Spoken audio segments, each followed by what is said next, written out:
चलिए, तो हम हवा से शीशा में देख रहे हैं, मतलब जो हवा है यहाँ पे विरल है और शीशा यहाँ पे सघन है। सघन मतलब होता है घना, ठीक है। तो ये शीशा का जो कण है बहुत घना है, ठीक है।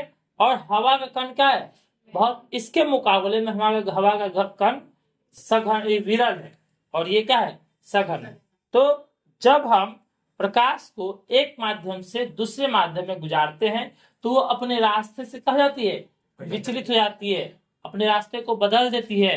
जैसे कि अगर आप देख सकते हैं कि ऐसे जब हम हवा से हवा में जब दे रहे हैं, रोशनी दे रहे हैं, तो यह सीधी रेखा में गमन करती है। इससे हमें यह भी पता चलता है कि प्रकाश किससे कैसे गमन करती है, तो सीधी रेखा में गमन करती है, ठीक है।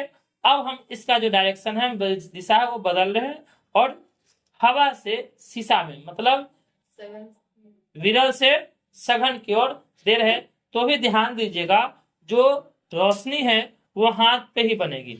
देखिएगा मेरी जो देने की डायरेक्शन है वो ऐसे है। अब मैं इसको लेके जा रहा हूं, देखिए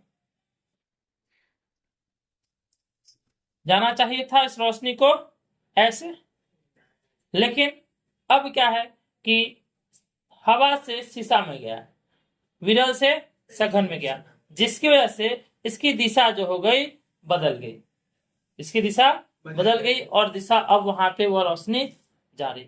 इसे कहते हैं प्रकाश का अपवर्तन।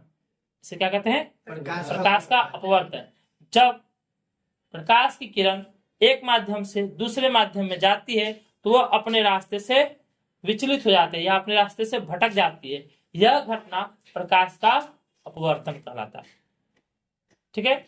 ये क्या है, तो देखिए जब ये क्या है, एक माध्यम कौन सा है, तो एक ये हवा दूसरा माध्यम है और ये शीशा एक दूसरा माध्यम, दो अलग माध्यम है। ऐसा ना हो कि एक ही माध्यम, जैसे हवा से हवा दे रहे, कोई बदलाव नहीं, सीधा डायरेक्ट जा रहा है, कोई बदलाव नहीं। लेकिन जब हम माध्यम बदल ले तो यहाँ पे अभी भी यह दिशा क्या हो गया, बदल गया। जब माध्यम हम देते हैं तब क्या होता है, दिशा बदलता, ठीक है। तो इसे कहते हैं प्रकाश का अपवर्तन। क्या कहते हैं, प्रकाश का अपवर्तन। अब प्रकाश के अपवर्तन कितने प्रकार के होते हैं, तो प्रकाश अपवर्तन दो प्रकार के, दो नियम है। प्रकाश के अपवर्तन के कितने नियम है, दो नियम। अब देखिएगा जैसे कि यहाँ पे ध्यान देने वाली बात है, ये देखिए ये जो है, ये मैंने जितना इधर, जितना का कोण, जितने कोण पे मैंने इधर से रोशनी डाली है उतना ही कोण इधर से निकला है, ठीक है। इधर से जितना मैंने कोण बनाया है उतना ही कोण उधर से भी निकली है रोशनी, ठीक है। तो ये चूंकि मैंने ये किरण डाला है तो इससे ये रोशनी आई है, तो ये हो गई आपतित किरण। अब वो निकला है, वो निर्गत किरण भी कह सकते हैं, ठीक है। वो निर्गत किरण, क्योंकि ये देखिए एक माध्यम से निकल चुका है वो।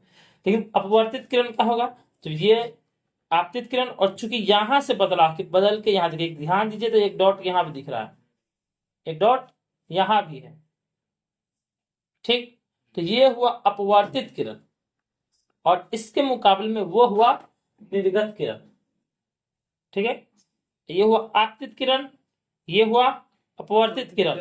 जो जब बदला है वहीं पे हो जाएगा वो, क्योंकि यहीं पे बदला है, तो ये क्या हो गया, अपवर्तित किरण। और इसके लिए वो किरण क्या हो जाएगा, निर्गत किरण।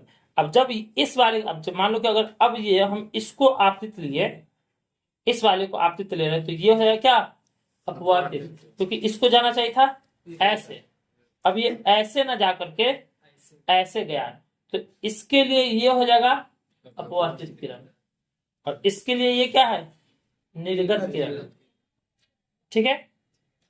अब देखिए, तो ये हो गया कितने नियम, दो नियम। एक तो ये एक हो गया, तो अब देखिए एक कोण, आपतित कोण और अपवर्तित कोण, यहाँ का बना दोनों क्या होगा, आपस में बराबर होगा, ठीक है, ठीक।